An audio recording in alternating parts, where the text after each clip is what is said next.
your CCBC Dundalk Lions.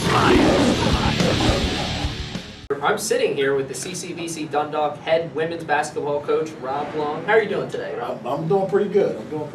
Awesome. You were 18-11 last season, 7-6 in conference. What are some goals this season to improve on those records? Oh man, I guess better coaching.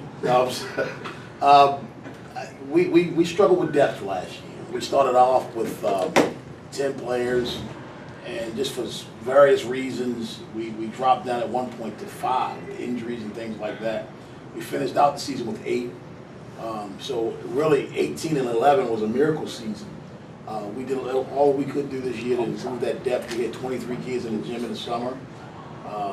We now have a roster of 15.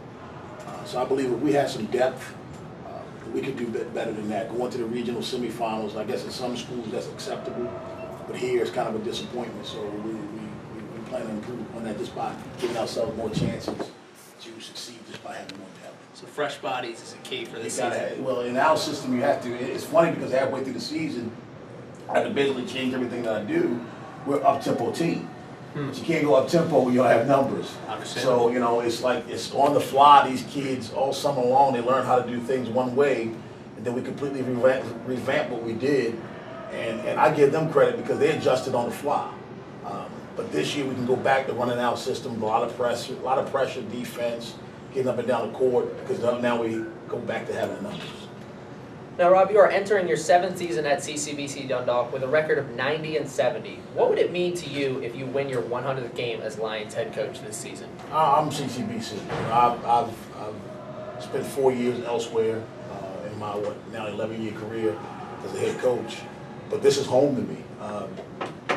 Winning 100 games here would mean, as far as my coaching career, everything. To win 150, 200. I told Dave Mincer last year I'll probably die on this. I don't. So it would mean more to me than I could really tell you about. This school is part of my family. So just having a sense of history and where you fall in that history. I don't know. I don't know who the all-time winning coach is. I don't know those things. But I hope someday to be, have your name up there. And not so much for pride for myself, just the pride in the school. And 100 wins means that I was successful here. And being successful here is not really about me. It's more about what I've done for the school, being able to do something for them and build a successful program. So getting 100 wins here, if I told you that doesn't mean anything, I don't know about it, I'm lying. I do know about it, and it means a lot. Awesome. Thank you very much. Who are your top returners this season? Crystal Crawford, she averaged 13 points a game, one of the best three-point shooters in the region, man. And she's bulked up. She's been in the weight room all summer. She dropped, I think, 12 pounds of fat, but then she turned around and added 9 pounds of muscle. She's ready this year. I'm telling you right now, she's ready. She's dealing with a little nagging knee injury that if it were a regular season, she would be out there every day, but I'm kind of scaling her back a little bit. On the other side, Brianna B. Brianna B was first team all-conference, second team all-region. She averaged 15 points a game. For a kid that didn't average but 7 points a game in high school, she's another great three-point shooter. What we've done, basically, we built our roster around them. We've got some slashers, some athletic kids that can get to the basket and kick it out to them, because if you leave them open, their three-point shots are like layups. So those are my only 2 returns, because we redshirted a couple of kids that needed it academically.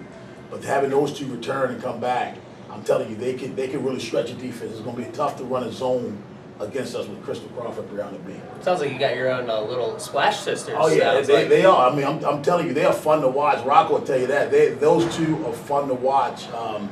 They can put points on the board in a hurry, and then when you start running out at them, you don't. I mean, you kind of get so used to them knocking down threes, especially Crystal. You run out at her too hard, she's gonna go by you and hit the layup. So having those 2 back is huge for this program.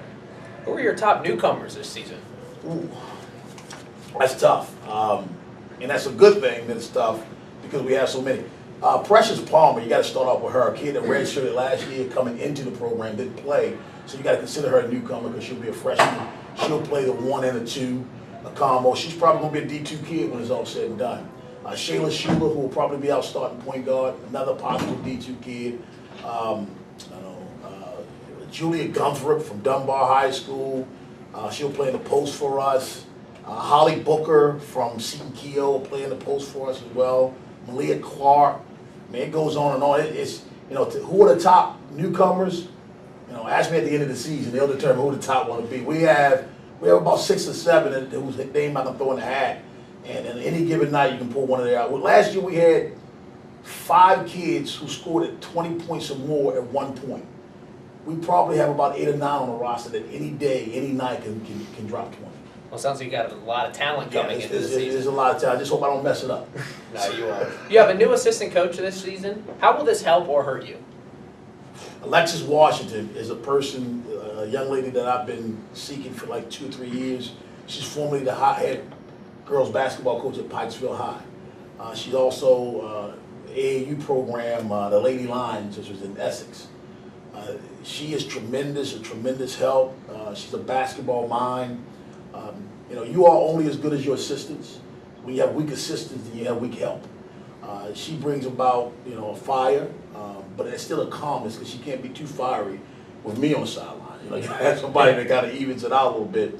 But she's going to help us tremendously. She's very talented, high basketball IQ, and she's a teacher at heart. So she's really going to help us out this year. What are your toughest voids, and how do you plan to fill them? Trinae Ford, who was our all-region, all-conference center last year, is sitting out this year, redshirting. She had a knee injury during the summer. Technically speaking, she could probably be healthy maybe by December, but it's just not going to do her any good because then it'll take another month to get in the game shape. So she's going to be a huge void. You don't just replace Trinae Ford. You don't just replace her. You can only put somebody in her position, and you can hope that they do what they do well, but they won't do what Trinae did. That's just how it is. That's just, Trinae was a special talent. Trinae is probably going to be a D1 talent coming out of here. This kid is special, I'm telling you. So missing her is huge, but the good thing about it is she sustained an injury last year when we played without her for 7 games. We went 4-3. So we know how to play without her, but she's still a huge void for us. Now, how competitive do you think CCBC Dundalk will be in the Maryland JUCO Conference this season? Real competitive. That'll be my shortest answer. Real competitive. Good, that's what I want to hear. What are your expectations for this year's team? High expectations. I mean, I could sit here and paint you a picture of, trying to be extra humble and telling you, we're going to struggle. But then, I don't think we'll struggle. I really don't. But the one thing, the biggest downfall about potential is you hadn't done it. Potential just means you haven't done it. There's no proof to it. Potentially, this team could be special. Potentially, it could be disastrous. It all depends on how you want to look at it. I'm probably tougher on this team than I've been on any team in the last 7 years because they're that good. I don't allow them to have a bad practice. I don't allow them to half step. I don't allow them not to run out every sprint. Because if you allow it now, then it's going to happen in November, December, January.